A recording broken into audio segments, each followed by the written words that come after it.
patient on anti-tuberculous drugs and he can't differentiate between red and green. तो which of the drug is responsible? तो it is ethambutol. ठीक है, अब आगे एक टेबल बना हुआ है जो कि बहुत इंपॉर्टेंट है. इस टेबल में गिवन है कि हमारे पास कौन से एंटी ट्यूबरक्यूलस ड्रग्स हैं और इनके क्या क्या साइड इफ़ेक्ट्स हैं, ये मैंशनड है. और it is very important table. ठीक है, बहुत ज़्यादा इंपॉर्टेंट है, इसको आप अभी से साथ साथ याद कर लो. अब देखो, सबसे पहले हमारे पास है आइसोनायाजिड. आइसोनायाजिड का साइड इफ़ेक्ट क्या? It causes peripheral neuropathy and hepatitis. Am I clear? Okay doctor Mahnoor, आपकी असाइनमेंट ये है कि आप हमें जो है एंटी ट्यूबरक्यूलस ड्रग्स और साथ ही उनकी साइड इफ़ेक्ट्स का चार्ट या टेबल बना के भेजेंगी. ठीक है. अच्छा, आइसोनाइजिड का जो साइड इफ़ेक्ट है, इट इज़ पेरिफेरल न्यूरोपैथी. ठीक है, और फिर हेपेटाइटिस कॉज करता है. ठीक है, अब इसकी प्रिवेंशन के लिए हम क्या करते हैं? पेरिफेरल न्यूरोपैथी की प्रिवेंशन के लिए पेशेंट को साथ ही विटामिन B6 का सिरप यानी सप्लीमेंटेशन भी देना शुरू करते हैं. अगला हमारे पास है रिफएम्पिसिन. तो रिफएम्पिसिन की वजह से क्या होगा? ऑरेंज रेड कलर सीक्रीशंस, यानी कि सलाइवा है, टीयर्स है, स्वेटिंग है, यूरिन है, ये सारे ऑरेंज रेड कलर के आना शुरू हो जाएंगे. और ये कोई इतना हार्मफुल साइड इफ़ेक्ट नहीं है जिसके लिए हमें कोई ट्रीटमेंट करनी पड़ेगी. हमने सिर्फ पेशेंट को काउंसल करना है कि यह आपके ड्रग की वजह से है और हमने कुछ भी मेडिकेशन या कुछ और नहीं करना. ठीक है. अगला है ईथम्ब्यूटोल. देखो, ई से आई और ई से ईथम्ब्यूटोल.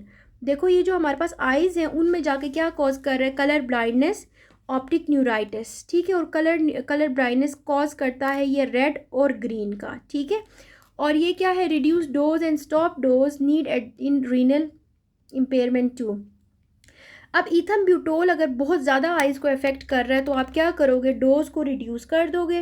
रिड्यूस करके देखो कि अगर उसकी कलर ब्लाइंडनेस बेहतर हो जाती है तो ठीक है, अगर फिर भी नहीं हो रही, एग्रेवेट हो रही है, तो आप ईथम्ब्यूटोल को क्या कर दोगे? स्टॉप कर दोगे. ठीक है. और अगर कोई ऐसा पेशेंट है, आप हिस्ट्री पूछते हो, वो कहते हैं कि हाँ मुझे तो किडनीज़ का इशू रहा है, मुझे किडनीज़ के मसले हैं, तो ऐसे पेशेंट के अंदर हम आपने नेफ्रोलॉजी से कंसल्ट करके डोज एडजस्टमेंट ईथम्ब्यूटोल की करनी है. ठीक है, देखभाल की ईथम्ब्यूटोल देना है. ठीक है. अगला हमारे पास पायराजिनामाइड. तो hepatitis, photosensitisation, hyper uricaemia, gout. ठीक है.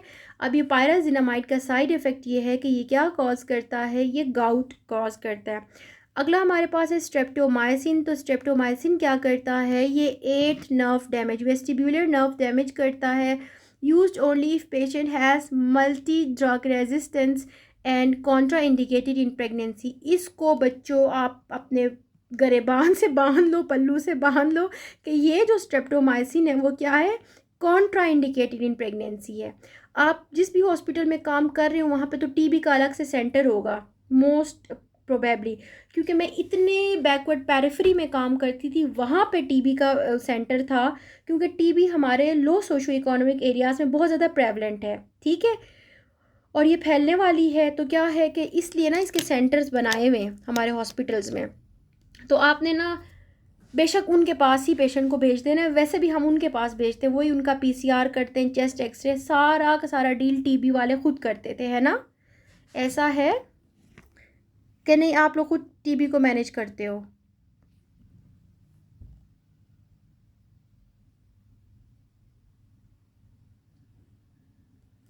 हाँ जी, क्यों खामोशी इख्तियार कर लिया आप सब ने?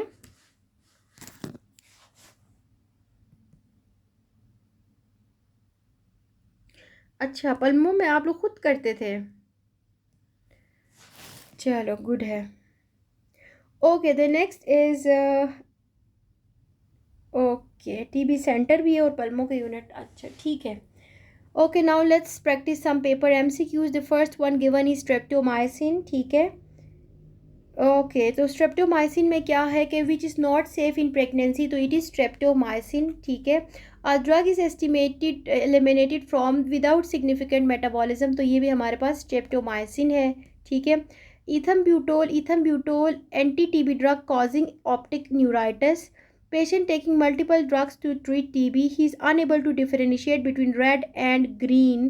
तो ये कौन सा है हमारे पास? Ethambutol. Optic neuritis, red green colour issue, तो वो भी ईथम्ब्यूटोल. एंटी ट्यूबरक्यूलोसिस का ले रहे, ब्लरिंग ऑफ विजन है. ठीक है, तो वो ethambutol. Anti TB drug that is bacteriostatic is ethambutol. Clear? The next is isoniazid. तो isoniazid induced hepatic injury increased by N acetylcysteine deficiency. ठीक है, ये जो आइसोनाइजिड है ये क्या करता है, हेपेटाइटिस कॉज कर रहा था, हेपेटिक इंजरी कैसे कर रहा था, एन एसिटाइलसिस्टीन की डेफिशिएंसी करता है। ठीक है, the next is peripheral neuropathy in TB is prevented by giving vitamin B6। ठीक है, हमें पता है आइसोनाइजिड जब भी देंगे तो पेरिफेरल न्यूरोपैथी होगी, ऐसे पेशेंट को आप क्या करोगे, विटामिन B6 का सिरप सप्लीमेंट के तौर पे दे दोगे। Patient on anti tuberculous drugs, pens and needle sensation, pins and needle, सुइयाँ चुभने वाला दर्द, तो वो यही है कि पेरिफेरल न्यूरोपैथी है पेशेंट को, क्या दोगे आप, विटामिन B6 दोगे। Clear. The next is anti tuberculous drugs on patients with pin and needle sensation, what should be given, तो it is isoniazid. Clear. The next is rifampicin, patient on anti tuberculous drugs, red colour urine, sweat, tears, तो ये रिफएम्पिसिन। Patient taking anti-tuberculous drugs using OCPs will still conceive, तो what is the responsible, तो it is rifampicin।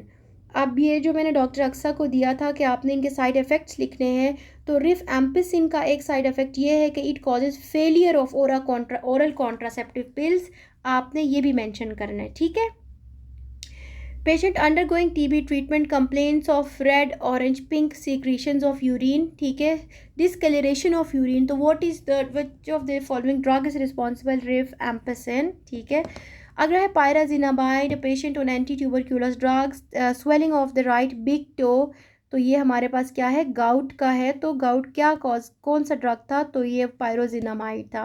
Patient having anti tuberculous drugs develop hyperuricemia, तो hyperuricemia pyrazinamide cause करता है, ultimately leading to gout, development of gout. Which of the following is anti tuberculous drug that can cause hyperuricemia, तो it is pyrazinamide. Clear है। Also note that why are anti TB drugs given in combination to decrease the resistance emergence, हम क्या करते हैं, TB के drugs को combination में देते हैं ताकि जो रेजिस्टेंस है वो उसकी इमरजेंस को डिक्रीज़ कर सकें। ये जो TB का बैक्टीरिया होता है ये बहुत डीट होता है, बहुत ज़्यादा इजीली ये रेजिस्टेंस डेवलप करता है, तो हम क्या करते हैं, हम जो है मल्टीपल ड्रग्स को कॉम्बिनेशन में देते हैं। क्लियर है।